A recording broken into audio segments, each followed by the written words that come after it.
Hold on a second. There's a brand new Dr. Insanity out. Mom realizes her daughter just decapitated someone. I feel like when I hear this, I feel like that just like all the stars align for us. Like this is what we're made for right here. Forget about just like, oh, I killed someone, whatever. Do you know how fucking psychotic you have to be to decapitate a human being? But what if you did it by accident? Like how, my friend? Have you ever seen Hereditary? You're talking about that movie? Have you seen Hereditary? Stop, dude. You're not accidentally decapitating anybody. I got news for you. Are you out of your mind? So we got the brand new Dr. Insanity. If you're watching this and you're on YouTube, please hit the like button. Like and subscribe. I want to say that I hope you guys enjoy this video, even though we didn't get nominated for the best duo. I hope that you can still enjoy these, even though we're not worthy. Tara McCauley sits beside her 19-year-old daughter, Kiara. Unbeknownst to her, both of their lives are about to change forever. How's my house a fucking crime scene? There's a deceased person in your garage. That's why it's a crime scene. There's a body in there? Yes. Stand up for me. Kiara is a deranged teenage killer. She just brutally killed... Stop! Right. No. That's funny to you. Because that legitimately sounds like something I would say. A deranged killer. What do you say? Kiara is a deranged teenage killer. That would be one of my lines. She's a deranged teenage killer. That's one of my lines, so that's why I respect. Go ahead.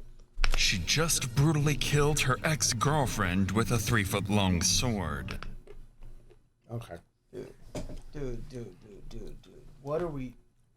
Girlfriend meaning friend or like girlfriend meaning like romantic? That's what.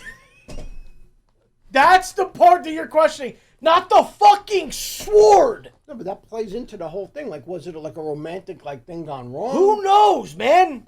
That's what I meant. It's a fucking sword. It's a sword. It's a sword. White cake.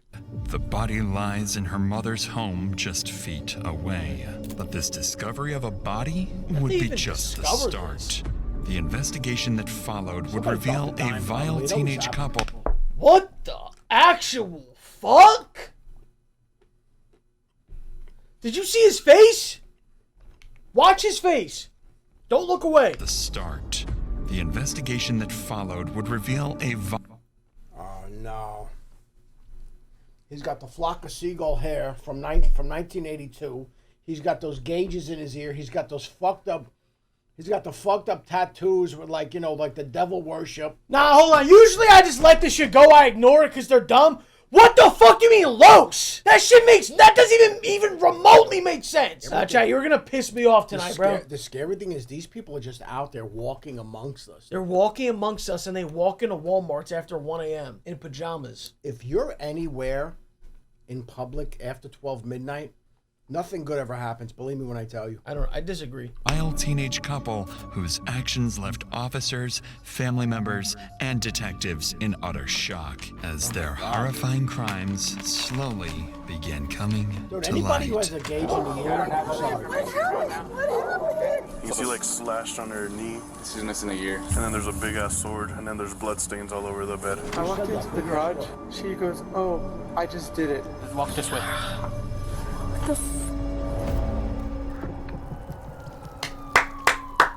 Dude, Dr. Insanity, you're fucking goated, man. Bro. The day begins when 911 dispatch receives a call from a distressed mother. She claims that her son, 22-year-old Isaac, has just witnessed his girlfriend, Kiara, decapitate a woman inside her own home. The call is unclear, and officers don't know whether the suspect is still on the scene or if they're planning to take more innocent lives. Within minutes, 5 officers arrive at the scene, prepared for the worst.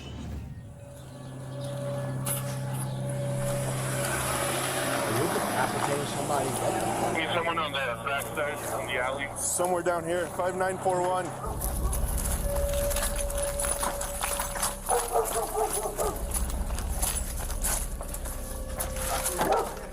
Huh?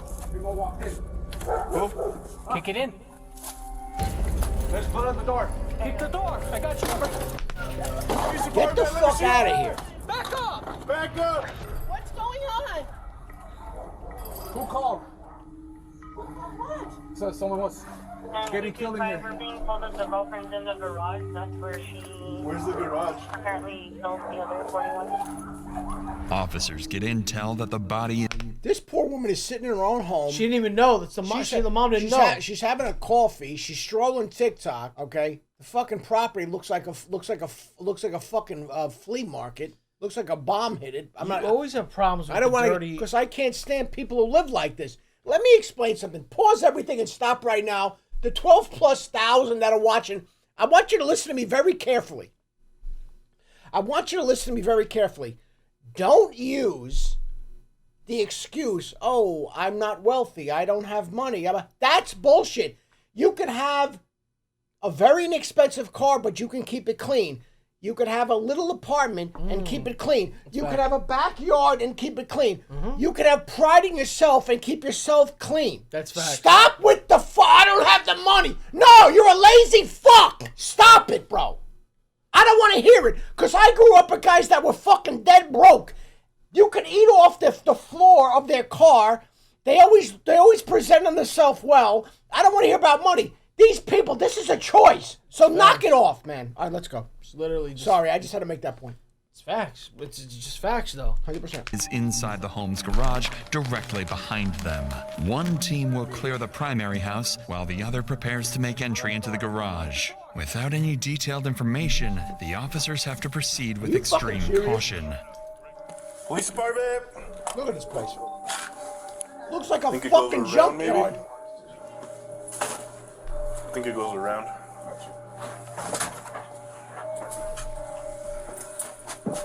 How do people live like this? While the You what the cop just said? You what just said? I can't believe people live like this. People. It's like a hoarder house. Let me explain something to you. It's a choice. officers in the house find nothing of interest, the same can't be said for the team entering the garage. Who's in this garage? My fucking door! Someone just called that someone just got... Step over here. Step over here. Someone just got stabbed. Inside that garage. Stop here? Lady. Does it look like anyone was stabbed? Lady, put the... whatever. This looks like exactly where a Lady. stabbing would happen. This looks like... you know what this looks like? This looks like a place where somebody would be decapitated. Lady, put the food down. The fact that you're eating something and the police are there is insane. Put the food down and put on a pair of fucking shoes. The police are there investigating a fucking homicide, and you're walking around with a fucking kind bar. We're not gonna just shit on kind bars. That's what's not gonna happen No, right I now. like kind bar. What do you mean? That's just not what's gonna right now happen. Wait a minute. I like kind bars. All right, good. I'm not shitting. It's the opposite The of dark shitting. chocolate. It's the with the Fire. salted nut. Fire. Wait a minute. Oh, you never had that with the salted nuts? It's very good. The what? The- Sea salt, dark what? chocolate, sea salt. No, with the what? Oh, shut up. Do you want me to show you? Do you want me to show Oh you? yeah, no, yeah, oh yeah, dude. Yeah, I want you to show me. Come on. The fuck is this? Come on, let's go.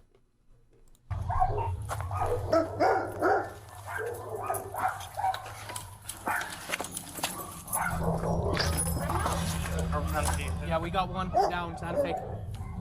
What? Go back inside. Go back inside. I'm not gonna tell you again. Go back inside. Detain him, detain him. Bro, detain both of them right Is now. anyone inside? Watch that. Yeah, I can't. Got one down. I can't. He's right here by the door. Jesus Christ. Open that back door. The garage. Can you open the garage from that side? No, it's broken. It's been broken for 10 years. Inside the garage, Guys, let me just say this to you right now. Man, it's getting good. What? I want you to just think about something I'm about to tell you.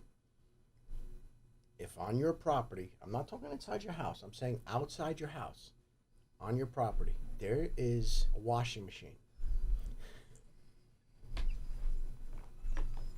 What the fuck? Nah, yeah. Yeah. Okay. Guys, listen to me very carefully, No, please. I get it, man. Guys, I know there's 12,000+ right now. I love you guys.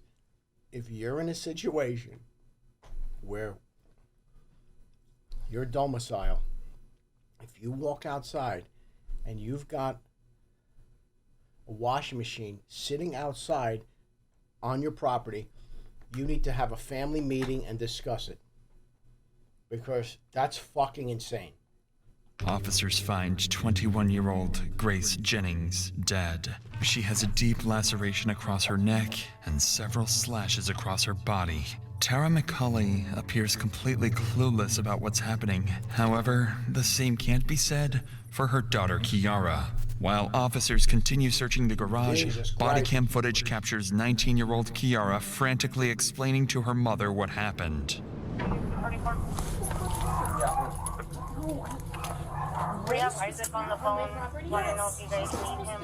I guess he's the boyfriend. I invited her last night without even telling me. Where's he I at? got really pissed off, of course. But why would she be here if he invited her last night? Let me check. So I was angry. She stayed the night? Yeah. In my house? Yeah, and I'm pissed about it. Grace is not allowed here. She knows that. Who's Isaac? Well, Grace is dead.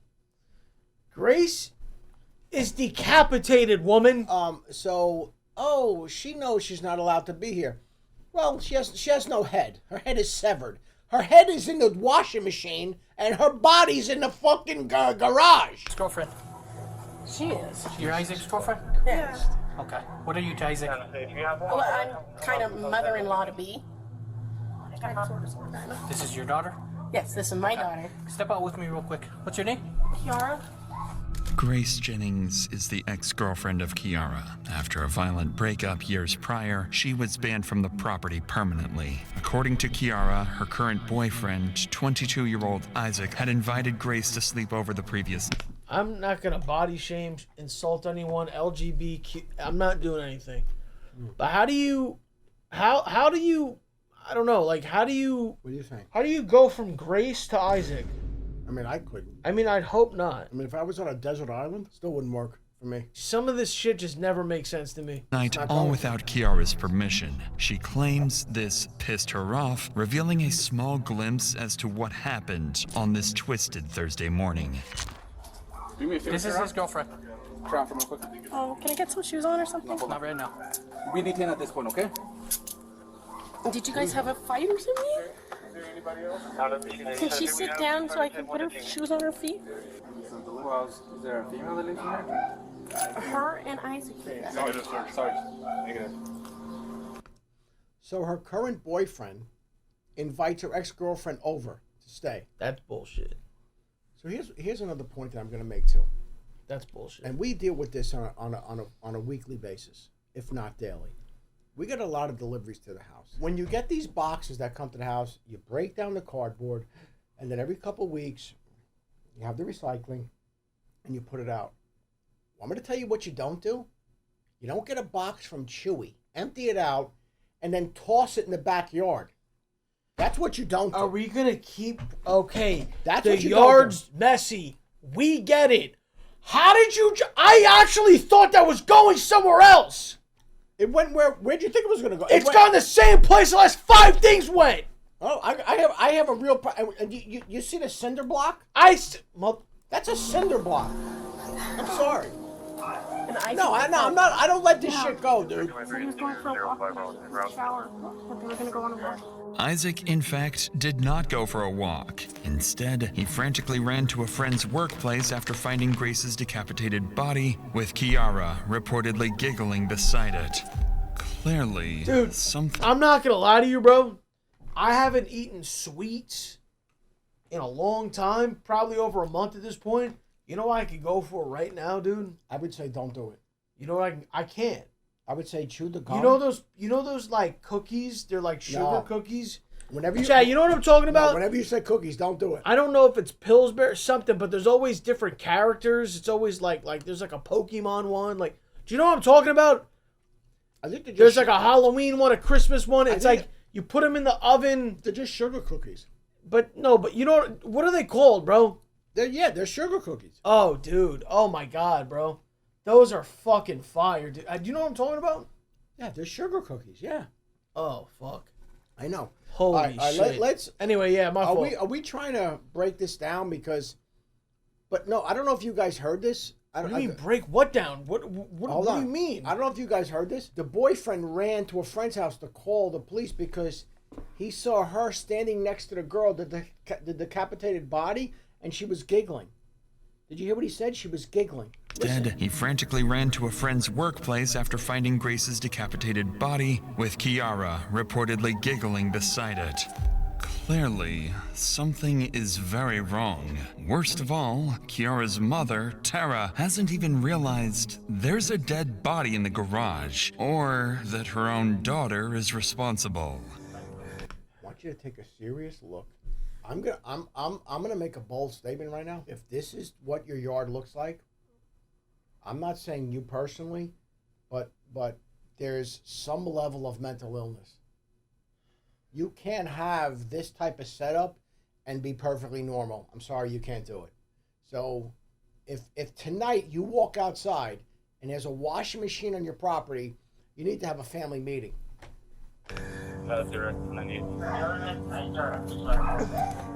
I have cats. I have to. They can't Unfortunately, get out ma'am, the but house. this is an active investigation, okay? Can So I nobody's block going back the in the door house. somehow? No, this is a crime scene at this point.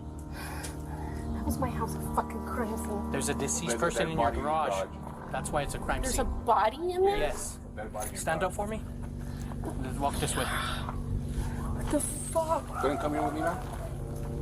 As officers clear the home and detain Kiara, it seems the chaos has finally settled. Or so they think. Really? Because just seconds later, Grace's mother arrives on the scene, completely unaware of what has just happened Oh to my her God! daughter. The girl's mother shows up. She doesn't know her daughter's decapitated in the garage. Investigation here. Guess what? What? That cookie's on the way. I don't have I asked you a not lot to of the do that. Well, guess what? It's happening. details. Is she okay? Why would you do that? Why? Why do it, man? You want to know why, bro? You gotta have a little dip. What are you doing, You want to man? know why? No. What do you mean it's on the way? What are we doing here, bro? There will be cookies being baked in about 45 minutes Fresh from now. cookies being baked. What have we? Is she breathing? Living? Is she okay? She not has sure. no head, lady. What happened?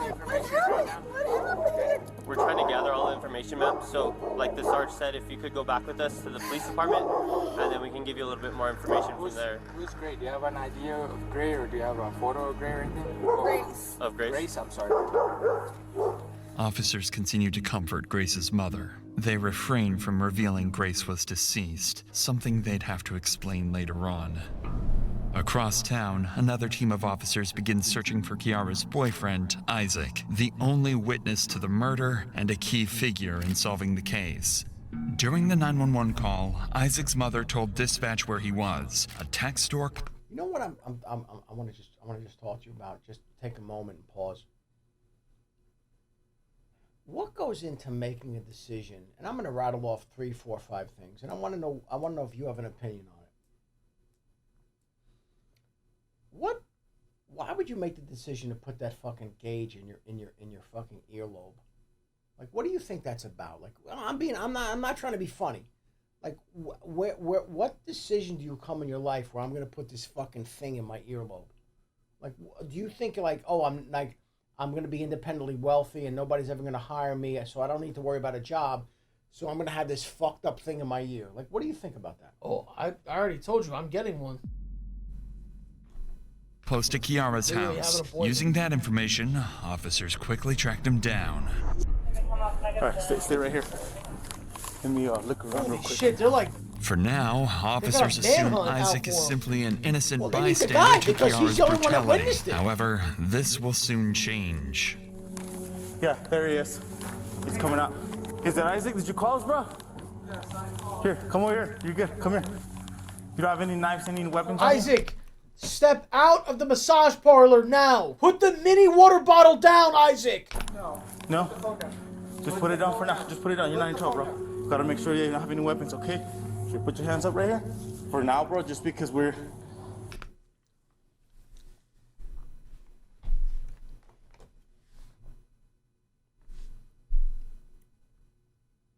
Dude, guy's got like a lab or something. What is he rolling around with fucking pets? He's got a husky, bro. Look at the shape of this guy who goes out in public full of fucking hair. He's got a husky, bro. Fucking hair and dander and everything else. What do you mean a husky? He's got a husky. Look at the shape of this fucking guy. Anyone who's been around huskies know what I'm talking about, bro. Bro, look at the shape of this fucking character. Are you joking right now? Get the fuck out of here. It looks like your girlfriend or whoever's in there is really injured. So for now, we're gonna put you under detention, okay, until we can figure this out. You're not under arrest. And who's in the garage? Who lives with you in the garage? Your girlfriend? Kiara McCulley. Okay. So can you tell me, how did this call transpire? How did you call us? I walked into the garage, and when I walked into the garage, she goes, "Oh, I just did it." And I'm like, And who was this? Why did Kiara McCulley. She told you that? Why did he walk into the garage?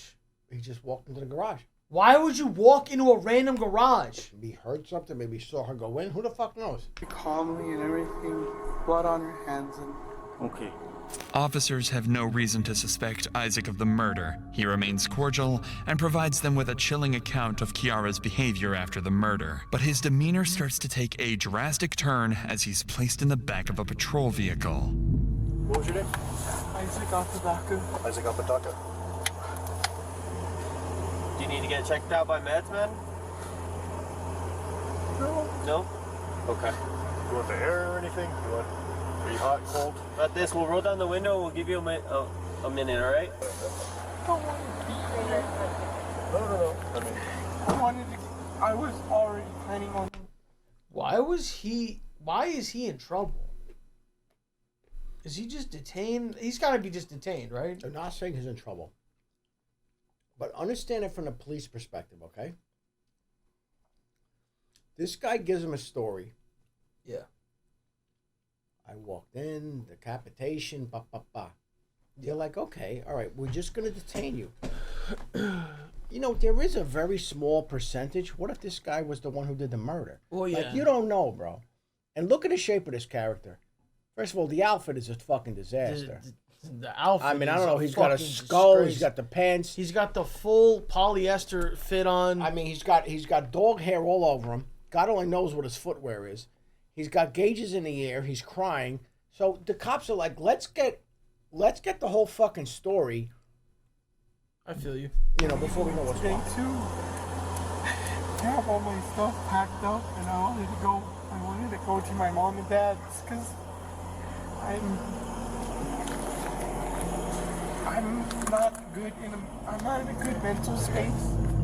To the untrained eye, Isaac's emotions might seem like shock from what he just witnessed. This is simply not the case, because Isaac was far more involved in the murder than he's letting on, and he knows it's only a matter of time before investigators start to catch on.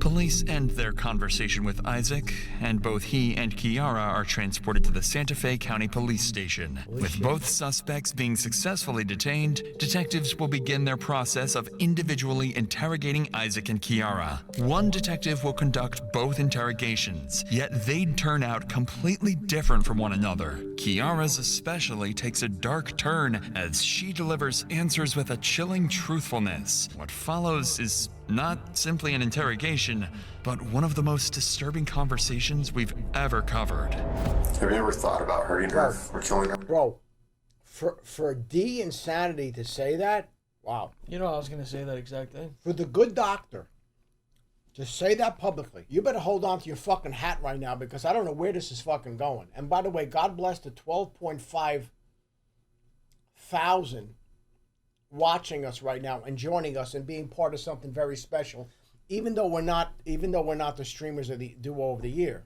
guys.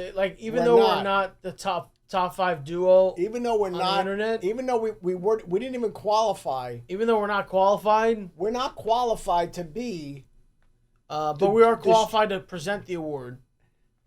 We're not qualified. We're not worthy. We're not worthy to even be in the nomination, to even be on the stage. Yeah. But yet but yet we've been asked to present the award. Do with that information what you will. Now let's get back to the insanity. I had a couple dreams like that. And how would you kill her? Depending on the dream. So there's several dreams. Yes. But before the interrogation... I love when the cops act like they're on their side. Like, I love watching that. Tremendous. Like, she's like giggling, it depends on the dream, and the cops like giggling back, like, oh yeah, like, what Yeah, kind? man. Like, yeah, wow. Yeah, I do. That happens to me too. Yeah, no.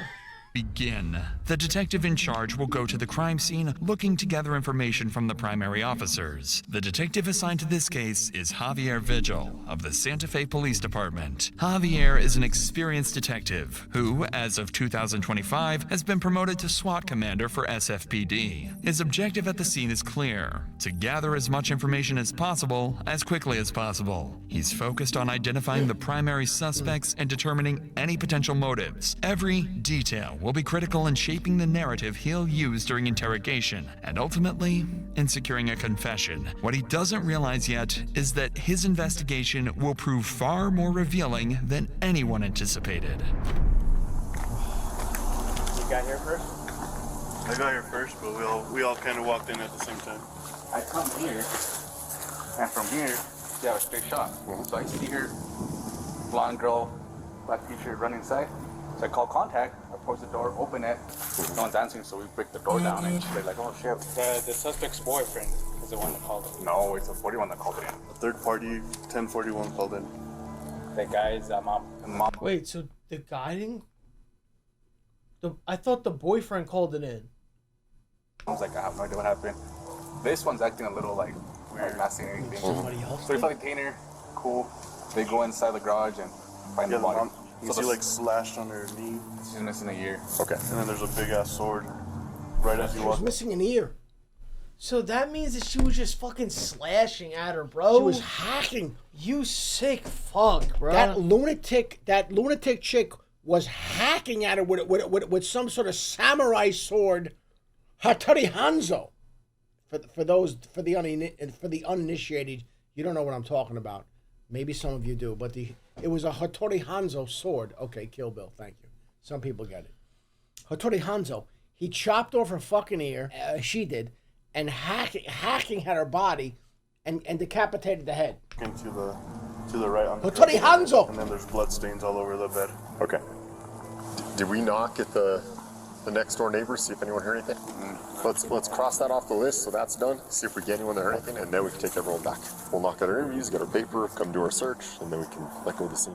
Detective Vigil and his team go on to get further information from neighbors. This, alongside the primary officer's account, gives him a solid report to go off of. Kiara, Isaac, and the victim, Grace, had all individually dated each other at different periods. Grace and Kiara had a toxic relationship and quickly turned into enemies after their breakup. Isaac had also previously dated Grace, but had a dramatic breakup after just days of being together. Isaac was 20 and Grace was just 16 during their... So now, on top of everything, Isaac is a pedophile. I think the law in Santa Fe is that I think the 16-year-old is of consent. I believe that's the case. I think it's 16. I don't want to hear this, and he's man. 20. I believe that's the case. So, relationship. During Isaac's ride to the station, he explained to officers that he had invited Grace to Kiara's house because she had no place to stay for the night. Lastly, Vigil was informed that just a day earlier, Isaac had been charged with domestic battery against Kiara. So the day before this happens, he beat the hell out of her. He beat the hell out of Kiara, and then he invited her over to the girlfriend's house in the garage. And they decapitated her. The specifics were unclear, but Jesus these suspicious Christ, details would leave Vigil on high alert going into his interrogations. But before we continue, it's worth noting that covering stories like this, you realize just how much people are forced to carry. Back at the station, Vigil begins his day with Isaac. This is no accident. By questioning him first, the detective hopes to build a foundation of incriminating details, ammunition for the real confrontation still to come. No point of me being. I have no reason to believe you to be a suspect right now or anything like that. We're gonna take the handcuffs off. Is that okay with you? Yes. Okay. Well, just because every... You know what the thing is, too? Let me just say this before we go any further. Guys, you never know when something's going to happen and you're going to be videotaped or filmed or interviewed or something. Try not to walk around like you just rolled out of fucking bed. And I remember something that my grandmother told me when I was a small child. She said, always wear clean underwear because you never know if you're going to get into an accident. I never understood what she was talking about. But the fact of the matter is, what? She said, wear clean underwear. You never know if you're going to get into an accident and get taken to the hospital, and you don't want to have dirty drawers. This is kind of the same thing here. This guy rolled out of bed. He's got fucking dog hair all over him. He's wearing some cockamamie shirt with some crazy pajama lounger pants. And look at him. He's getting hauled into the station. He looks like a fucking maniac. What I'm saying is just have a little sense, because you never know what the fuck's going to happen. That's all I'm going to say. When we watched the video, you're talking about a murderer. Is he?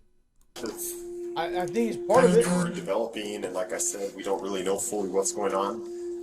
I do want to advise you of your constitutional rights before we talk at all.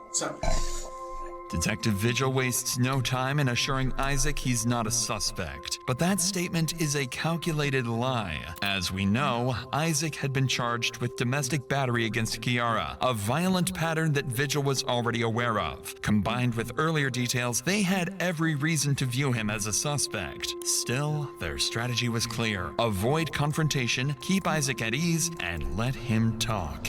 So the only thing I ask is for truthfulness. I'm going to be upfront with you. I'm going to be truthful with you. I just ask that you do the same to me in return, okay? Just tell me the truth and tell me everything that happened, all right? Okay. Because it's Lonnie McCauley's house, does she live there or does she live somewhere else? She lives there. Okay. In the main house. And when you say the main house, what do you mean by that? The main house, there's a garage in the backyard that's separated from the main house. It would be... If I gave you a paper... Bro, why are you talking about garages? What are you talking about main... There's one house in a garage. What do you think this is? What do you think this is, bro? A sprawling estate in fucking Calabasas? What are we talking about? It's an $8 million Bro, it's a fucking dilapidated shithole, and they got a detached garage. What do you mean the main house? What are you watching, too many shows? The fuck? What is this, Calabasas? You almost moved there, by the way. I don't know if they know that. You almost, if it wasn't for COVID, you'd be living in Calabasas right now. You know how upset Mom was? Let me tell you something. Mom got so upset. How? She was upset? She was beside herself because what happened was this guy, I'm going to expose you right now. This guy, COVID hit, but before COVID, he was looking at homes in California. And one of the places he was looking was in Calabasas. A sprawling estate. It was amazing. I mean, it is true. In a sprawling estate. It was incredible. He was in Calabasas. For some of you who don't know, fucking Google Calabasas. And my point being is, COVID hit. He comes back to Jersey, and I told Mom, I was like, listen, if COVID didn't hit, he wasn't coming back. She was very upset about that. But who knows? But everything worked itself out. And a pen, draw it out for me, kind of show me where Jaguar Drive is, show me where the house is. The house sits in a quiet neighborhood on Jaguar Drive. Kiara and Isaac live in a makeshift room in the home's outdoor garage, while Kiara's mother stays in the main. Dude, anything makeshift, if that word comes up, makeshift, bro, makeshift? Nah. House. After mapping out the layout and where everything happened, the conversation shifts to the murder itself. This is when Isaac describes the chilling moment he found Grace's lifeless body in the garage. How long have you been living in the garage? A year and a half. Okay, let's bring ourselves to today. And I want you to kind of tell me, in your own memory, what happened from that time all the way to getting here to this interview. So from the time it began would be yesterday. We were all hanging out. Nighttime came around. We started falling asleep. Kelly did not fall asleep. I was talking to Grace, who was in the garage as well. I said, we have to go. She's she's telling us we need to leave. And I left the main house to go use the restroom for the last time. And then I walked it back into the garage. She walks up to me and goes, I did it. With a smile on her face, and I looked at the ground and I was like, so I called my mom immediately to let her know that something happened. My mom proceeded to call 911. Really scared because I've witnessed, sorry, it's okay. I've witnessed my friend getting shot. So, separately from this? Yes, it was a while back. I was sitting in the back seat. Guy walked up, blew his brains out. It landed on me. I had to testify in court, and I'm.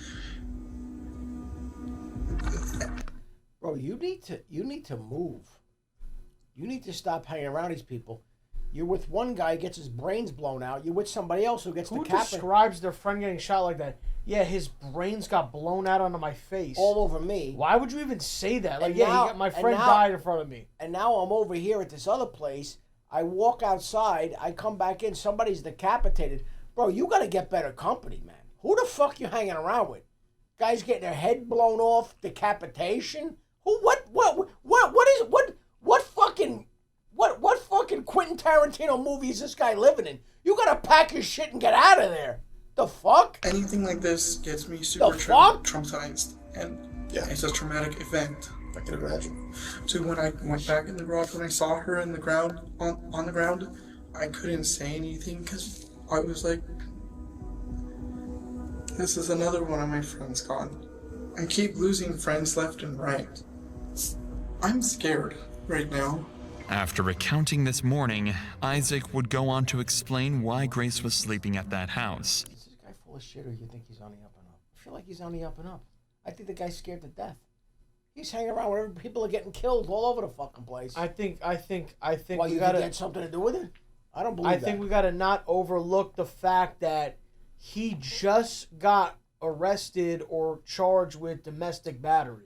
I understand the that. day before. I understand that. I don't think that's a coincidence. I understand that, but in all fairness, he's saying he walked back in and she was murdered by that chick, by his girlfriend. So, all right, let's see. It does not include the fact that the two females were in an ongoing feud, instead pretending they were all cordial friends. Kiara would provide a polar opposite recount in her interrogation. Wow. But before Detective Vigil gets to her, he has one final question for Isaac.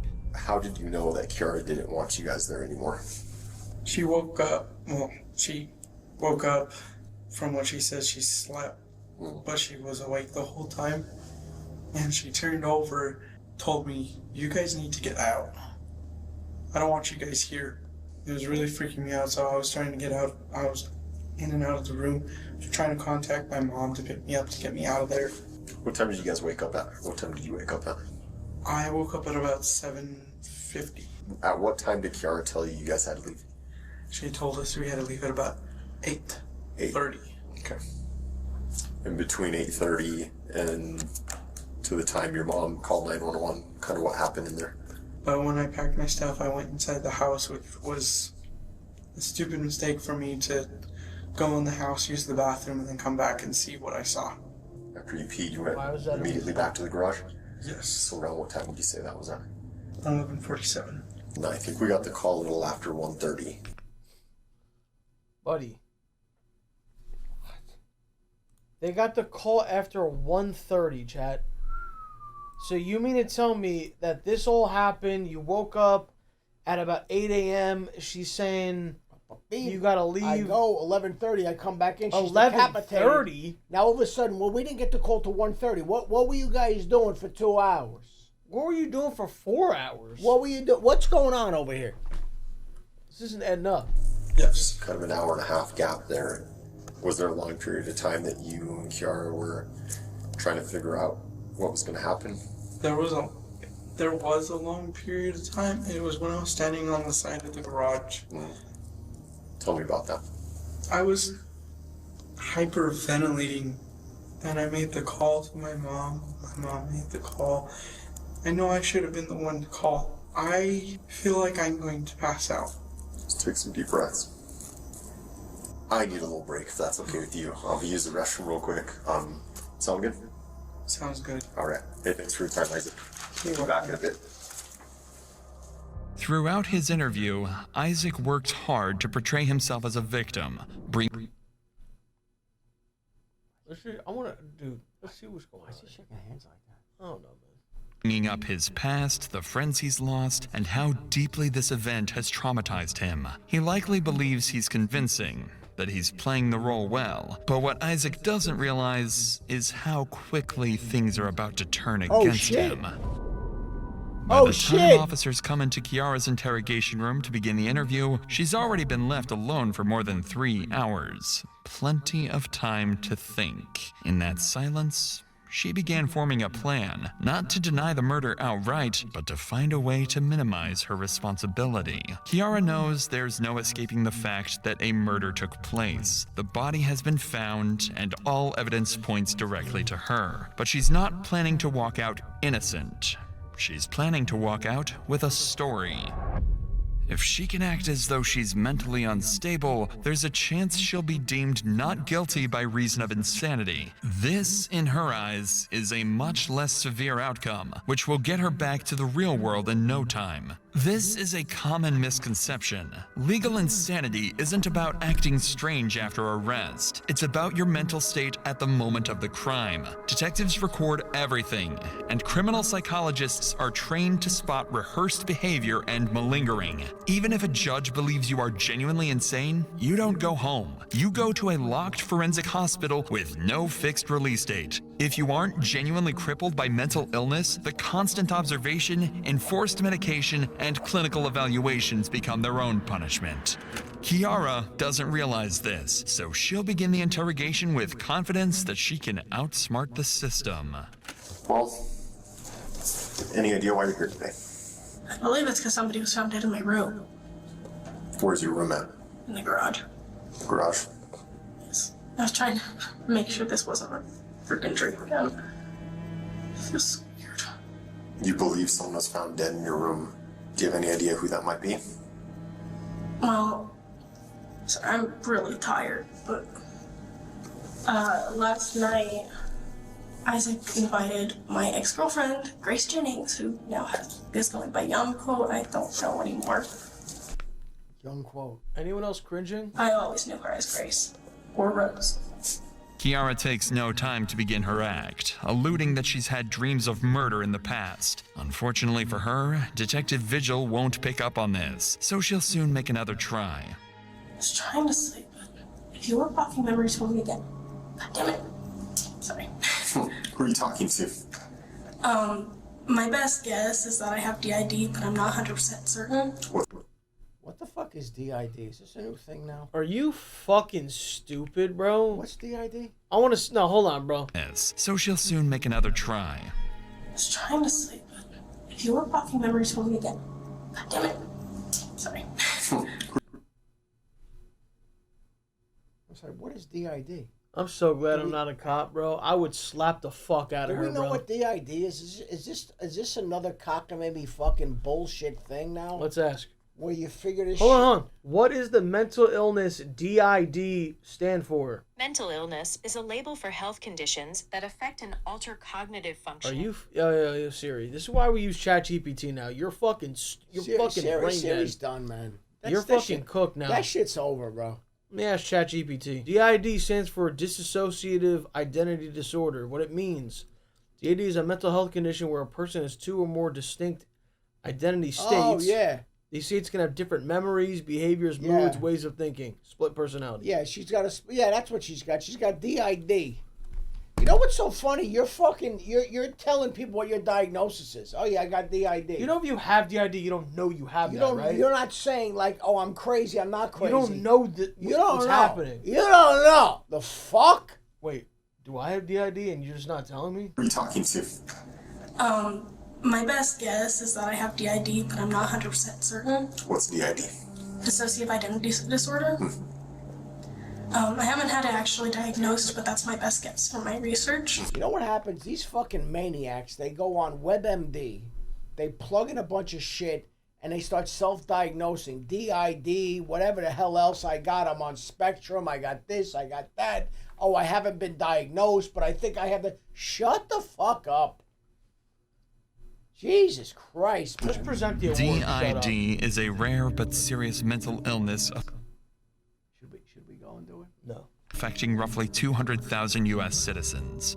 Kiara is not a part of that 200,000, as her DID is completely self-diagnosed. Records show she had never visited a medical facility to treat this supposed illness, nor does her family recall her ever discussing it. She'll go on to explain her symptoms, which only further prove her theatrics to the detective. There are different personalities that come out. Do you have names for them? Some of them, yeah. What are the names? There's Abby, and then there's, we call her Jinx. This is so embarrassing, dude. Yeah, Abby, huh? You're just so is that why you had a girlfriend and then a boyfriend? What are they all? Everyone's different sexualities. You're just coming up. You're just pulling fucking names out of your ass. Yeah, I got DID. You know, Bobby, Joey, Freddie. Yeah, honey. You know what? You're Bobby, Joey, Freddie. No, you know what I mean.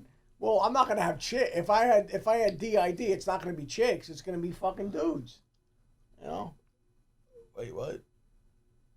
Because she hates people saying her real name.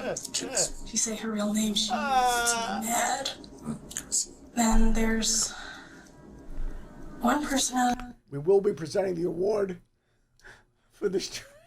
We'll be presenting Best VR Chatter. We will be presenting Best Breakout Streamer. That I haven't seen in a long time. Like, I haven't communicated with her.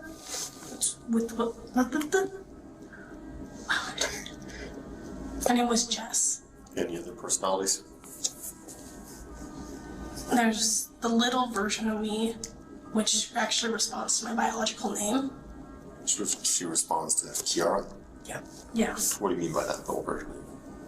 It's like a little kid before bad shit started happening. We reached out to a California-based psychiatric doctor to get his opinions on Kiara's illness. He explained that Kiara showed no evident changes in voice or personality switching during the interview, something that is extremely common with DID patients. Additionally, the descriptions of her different personalities were superficial and lacking in detail, mostly limited to generic labels rather than the rich and textured indistinctions that real DID patients involuntarily manifest. It makes sense. She's literally just saying shit from like movies. Did you ever see the movie Primal Fear with Edward Norton? No. Guys, you never saw this movie? It's tremendous. Uh-huh. It's like this. It has to do with this kind of shit. Why a professional would later deem her mentally fit to stand trial. What kind of bad stuff happened in your life? I've had a bad relationship with my mom. Reason why I never wanted to see Grace, but it pissed me off by bringing her to my house. Is she alive or dead? I had a bad relationship with my mom.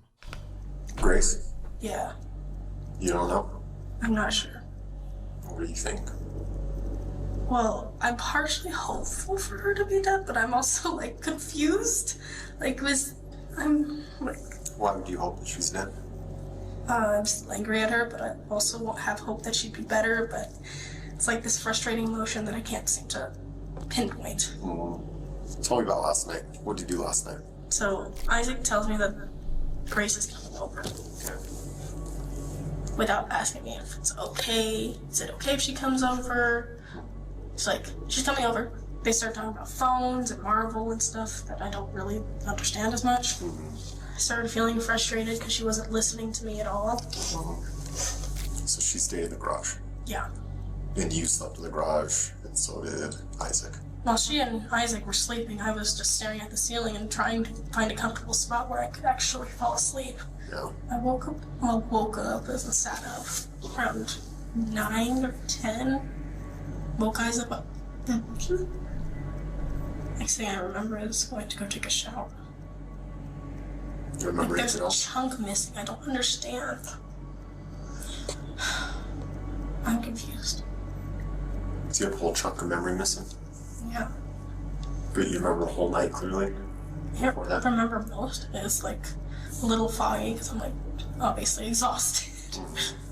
Kiara's conveniently timed memory lapse during the hours of Grace's murder strongly suggests she's the one responsible. It almost feels deliberate, as if she's subtly acknowledging her guilt while using the moment to reinforce the idea of her mental instability. She won't come right out and confess, but she'll make it obvious it was her, as long as her supposed illness is in the same sentence. Detective Vigil knows this is nonsense, but instead of challenging her, he leans into it, encouraging her to elaborate and reveal even more inconsistencies. Unaware of this strategy, Kiara walks right into his trap.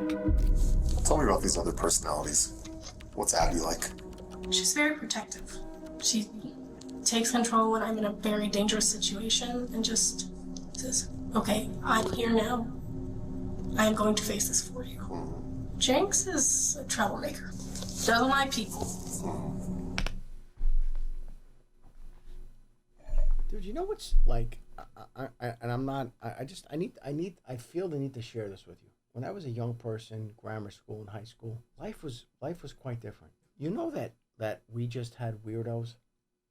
That they were just weirdos? Instead of trying to figuring shit out and labeling and doing all this stuff. I mean, I had the same thing. They were just weirdos. And you know what? You're a fucking weirdo. And if you don't know that you're a weirdo, that means you're a fucking weirdo. And the crazy thing about this is, like, people got on with their lives, they moved on, it's like, yeah, that guy's a weirdo. But, like, now, I don't understand it. It's like, what are we doing now? Now we're just, like, everyone else has to accommodate the weirdo? Like, I don't get it, man. But this is what's going on.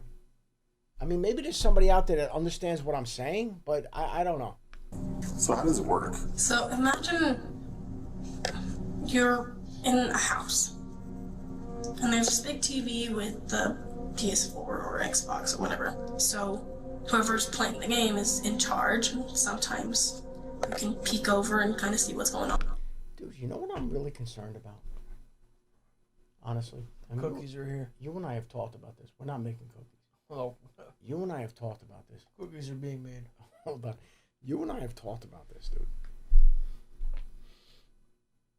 Dude, just the across the board medicating these kids left and right, like, there's a lot of issues associated with that shit. That you're just gonna give these kids all kinds of drugs. It's very scary, man. It's very scary. I'm just saying. Are you going? No, I want to watch the end of this video. Is this a joke? Oh, okay. Times, this personality decides, oh, I'm gonna go to this room that can't see the TV. Sometimes it feels like it's getting shut. While dissociative episodes are sometimes described using imagery of rooms or houses, her explanation sounds more like something taken from a movie than the words of someone truly experiencing psychological distress. Detective Vigil recognizes this, but sticks to his plan, keeping her talking, gradually letting Kiara back herself into a corner. So who was playing the game last night? Oh, I felt like I was in control for a little while, and then it just kept getting really foggy, like I was being thrown in a wall. God damn, it hurts. You in control, meaning froggy, right? That's what we're talking to now, froggy. Okay. But before that, you remember everything? More or less, I'm just like, I felt a lot of anger. More so than Jinx has ever had, or Abby's ever had. Oh, she's bringing up Jinx and Abby. And I don't remember Jess being like that. But she was also the one who was out more when she was with Grace.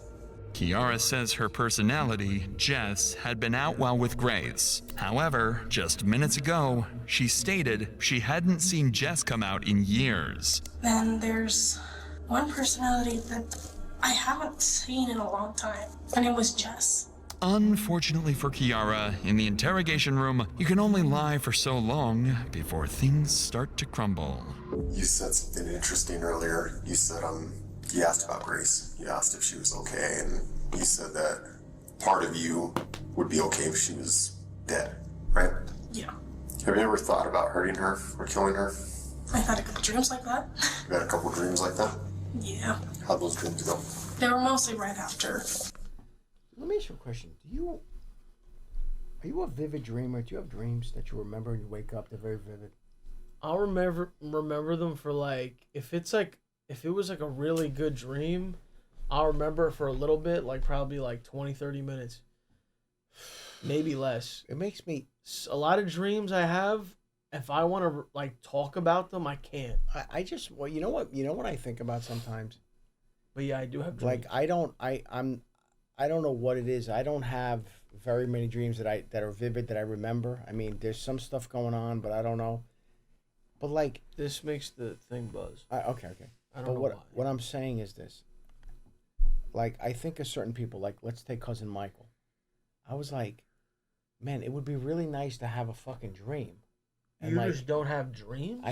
Maybe I do, but I don't remember them. And I know you would know if you had a dream. Then listen, I probably do, but I know there's things that I wake up and there's like little things, but I don't go, wow, that was a vivid like. And Dude, I had a crazy dream yesterday. I think about like I know, but the one guy like I would like if I could have a dream where I'm talking to him or seeing him, like I would like to do that. I don't even think it doesn't come up, and I'm like that makes me kind of sad. You can't choose your dream. I know.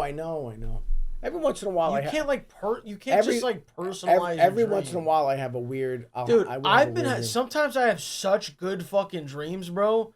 Where if I get up, like if I wake up, I immediately try to go back to sleep. I'm like, nah, I need to get back into that shit right now. Has that ever happened? Because that's happened to me. I've gone back into a dream and it's continued. And I continue it, and then now that I'm continuing it, now I can edit it a little bit, and I've done that too. Throw my own little shit. I think about certain people, and I'd be like, man, it'd be so cool to have a dream about them. Like maybe I'm with them, or but we're talking. The thing with my dreams, and like, so I don't know the exact dream, but I know the overall message of it. So like yesterday or the day before, I had a dream, and the overall message was like, no matter what I did, and I don't know what this has to do with anything that's going on in my life, I don't know, but no matter what I did, I couldn't get to this one spot that I needed to get to. There's a lot of meaning behind that, bro. Yeah, and it was like there's a lot everything was stopping me. There's a lot of meaning behind that. Yeah. You're trying to reach something and you can't get there. Like I've had that, dude. I've had that too. Yeah. Man. Yeah, I've had that one. You're being chased. I've had ones where it's like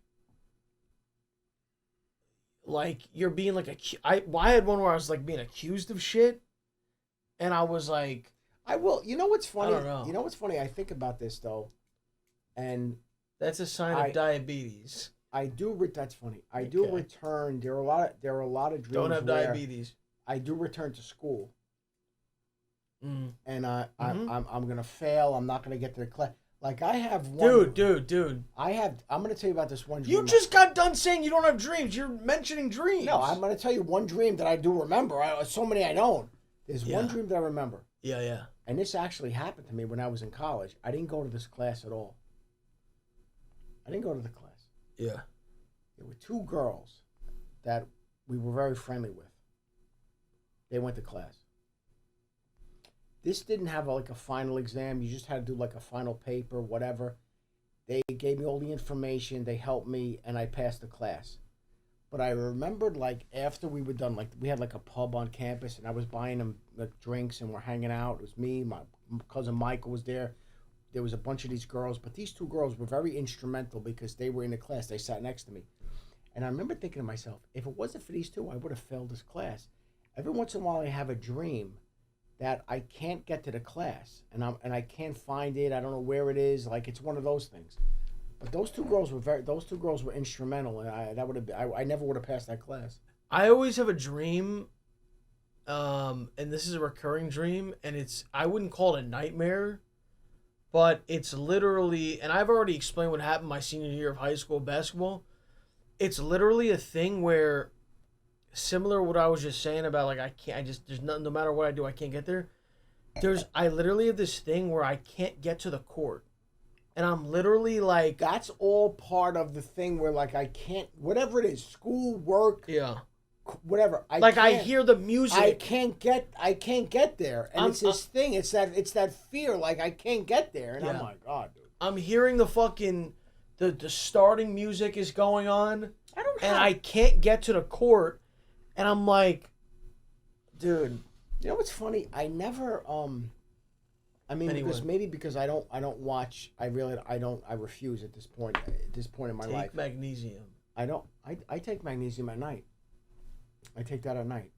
Before I go to bed, I take magnesium. But what I'm saying is this: because I don't watch scary stuff. I don't have scary dreams. It's really rare for me to have an actual nightmare, like scary nightmare. But I'll tell you that the scariest dream I've ever had, Chad, ever, is I'm in a house.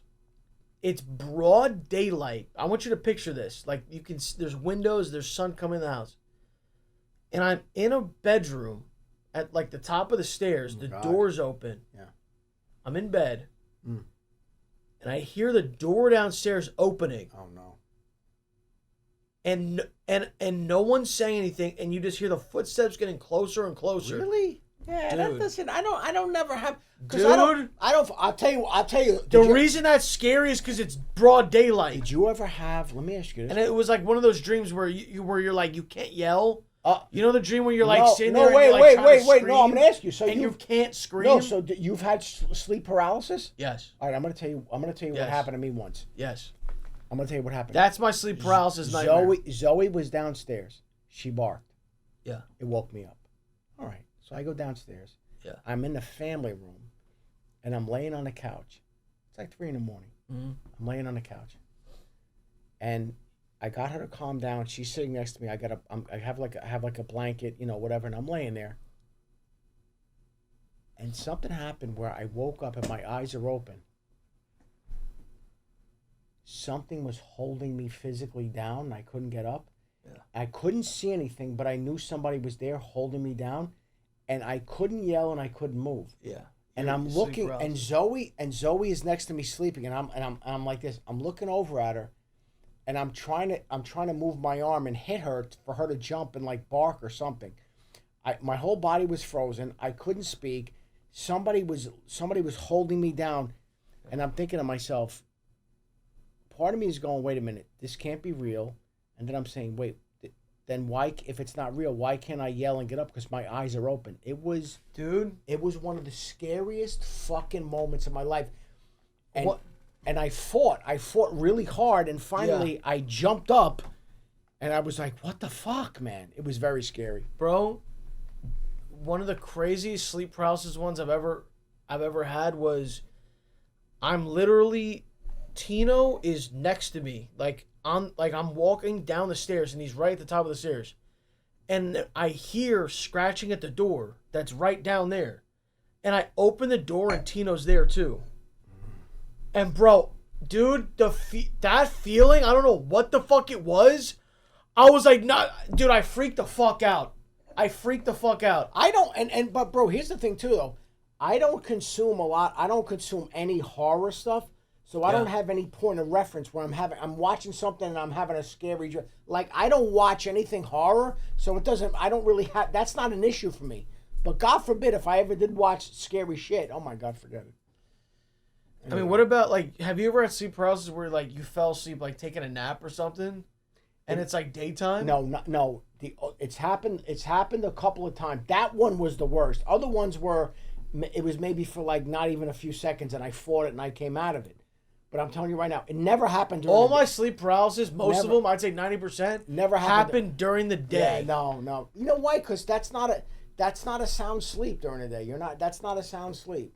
All right, let's go. Sometimes I would kill her, sometimes I would kill her, sometimes it was just me screaming at her. And how would you kill her? Depending on the dream. So there's several dreams? Yes. How many? I've had like a bunch of murder dreams, if you could call that. So there's an organization that Isaac is in charge of. I probably shouldn't be saying this to a cop. Well, it's called Ghost. They're like an underground version of cops in a way, but a little more intense and deadly. Kiara's explanation of her disturbing dreams shine Sounds light like on she's a been watching core too much variable TV. in her and Isaac's crimes, their idolization of violence. We've had to cut the next small portion of the interrogation out because Kiara discusses detailed dreams so grim they unfortunately wouldn't be allowed on YouTube.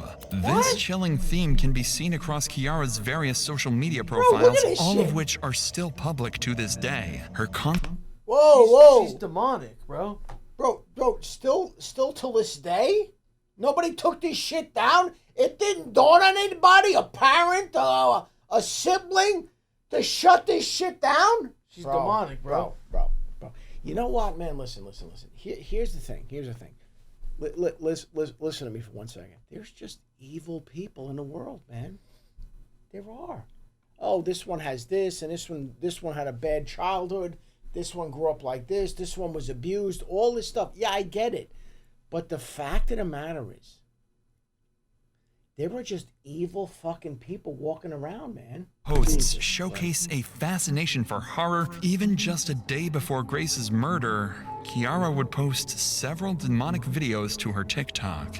These dark fascinations are things most teenagers outgrow, but for Kiara, they became reality. She speaks of an underground group called Ghost, offering few details beyond its obsession with deadly violence. Whether she mentions it to support her insanity claim or to impress the detective is unclear, but the information is useful to the police. Detective Vigil presses further, hoping to draw out anything she's willing to give.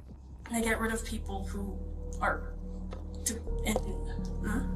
words in charge of trafficking, in charge of anything that has to deal with hurting kids. He kept trying to tell me, just do it, and you're gonna just kill her. Then you'll get ranked up. Because he had me join. And I'm like, I don't know what the fuck's going on, and I kept hesitating. It's like, what's that thing there?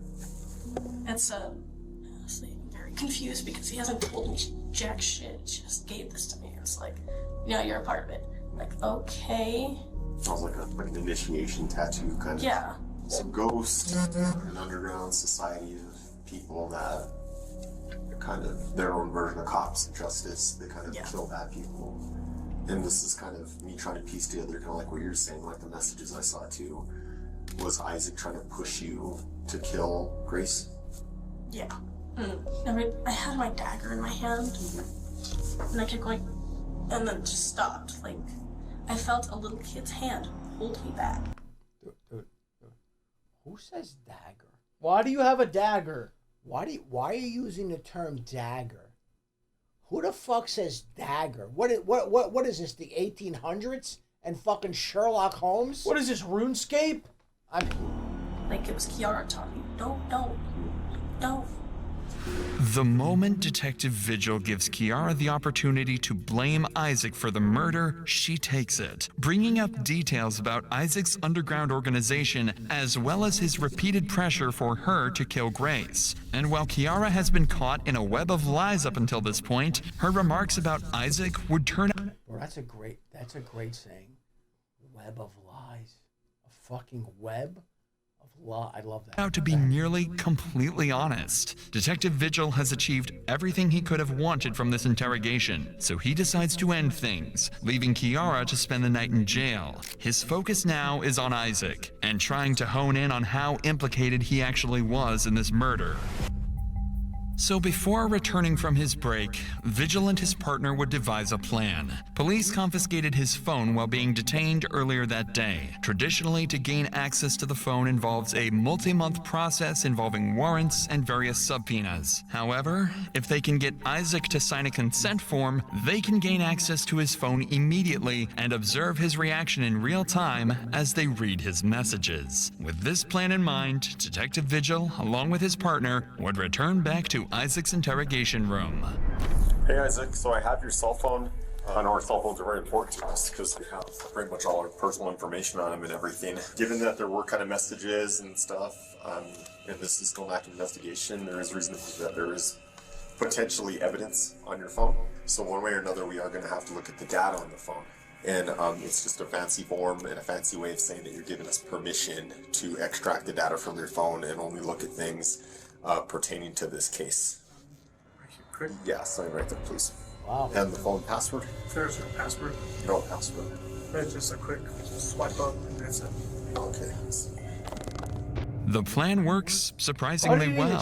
Isaac seems to be completely oblivious of what he just signed. Ironically, this very signature will most likely seal his fate in court, exposing countless deeply disturbing messages with Kiara. Okay, messages. Did you have any messages between you and Grace? Spoke on Instagram. Instagram, okay. Okay, so this is kind of when everything started. Hey, I got kicked out, and she's telling everyone to leave her house. I'm going to head to my fam's place. First of all, who? Second, my mom can only come get me at 3:30. Why is she kicking you out, and does she know I'm here? Wait a minute. I thought you guys all hung out the night before. We did. Grace actually thought she was being snuck into the home without Kiara knowing. Clearly, the two were planning something that Grace was unaware of. Isaac completely freezes as his lies finally begin to catch up to him. You'll notice Isaac go into this panic state often in the next 25 minutes because this is the first of many more blatant lies detectives would find. So, guys, I'm not in any way, shape, or form trying to help anyone who's breaking the law. I'm not. But you've watched enough of these with us. You always lawyer up immediately. I'm not trying to help you. If you're a fucking scumbag, maniac, killer, criminal, dirtbag, I'm not trying to help you. But what I am saying is this. Always lawyer up. How come she doesn't know she's there? I was very confused and I told her. She's kicking me out because you're here and she knows it. Did she not know she was there? Because that's what it looks like. She knew she was there. Then why is it looking like in these messages? She knew she was there and acting like she didn't know where she was. And that was the part that threw me off, was like, she's kicking us out. Why is she kicking you out and how does she know I'm here? I'm like, we discussed this. Okay. Where are your messages with Kiara? They're gonna be in Messenger. Oh, okay. She says she is leaving at 3:30. What would you like me to do? Stab her? I don't know. I don't have the energy to do shit. I am fake getting thrown out. You're getting fake thrown out. Yes, that's usually how it happens. I get told to leave, and then 5 days later, she asks me to come back. Unless I ask your mom to give me a ride to Target and you do what is needed. What do you mean you do what is needed? I was in Target today. Dude, why does he have to... I was in Target today and I took about 3 or 4 selfies with some of the employees. But I gotta tell you, man, all kidding aside, I really like Target has some good stuff, man. Dude. I got some like these long sleeve kind of like not thermal, but these like tops. I got a bunch of those. I got some really good jeans. I got some sweaters. I gotta tell you, man, Target's got some good shit, man. Is this a bit that did you just do a bit? About what? I have no clue. From from beyond here, I don't know what's going on. You don't know what's going on? But these are messages from you? I do have another cell phone. Didn't tell you guys about, but it's still over there at the house. So you didn't send these messages? Or you did? On this, from down on, no. Everything Isaac is saying is a terribly orchestrated act. Moments of clear incrimination like this are often considered the critical moments of an interrogation. It's the point in which every decision the detective makes can be the difference between a complete confession or a failed session with the suspect. Isaac's nervous behavior indicates he knows things are slipping out of control, so Detective Vigil makes the smart decision to give up the nice cop act and start pressing for answers. Isaac, this is getting really weird, man. I have a second phone. You have a second phone? Yes. Where is that phone? That's at the house. Okay. It is logged into the same Facebook account. I don't know, man. These messages look a lot like there's some conspiring going on, some planning going on. From that point where I was telling you from... Even before then, it sounds like you guys are planning something. You're fake getting thrown out and what? I say fake getting thrown out, like I said, was... Do you want to start over? Because I'm really confused with everything that's going on. Like, you're telling me you have 2 phones now and those other messages aren't you, and it's what you're telling me, your statement, isn't lining up with these messages. Isaac's demeanor has shifted drastically from just minutes prior. He knows how poorly things have just gotten for him. Now, I told you at the beginning of this talk that we need to be truthful with this, right? I am being truthful. I do have a secondary phone. And I'm telling you the messages are not me. They're from Kiara to using my Facebook from me to Kiara, but I can't quite explain how it looks. Kiara to Kiara? Yes. Why would she do that? She's told me that she's wanting to ruin my life. Dagger because it's blunt? What does that mean? She asked me a question in the room, like, what is the difference between the dagger and the sword? Okay. And I messaged dagger because it's...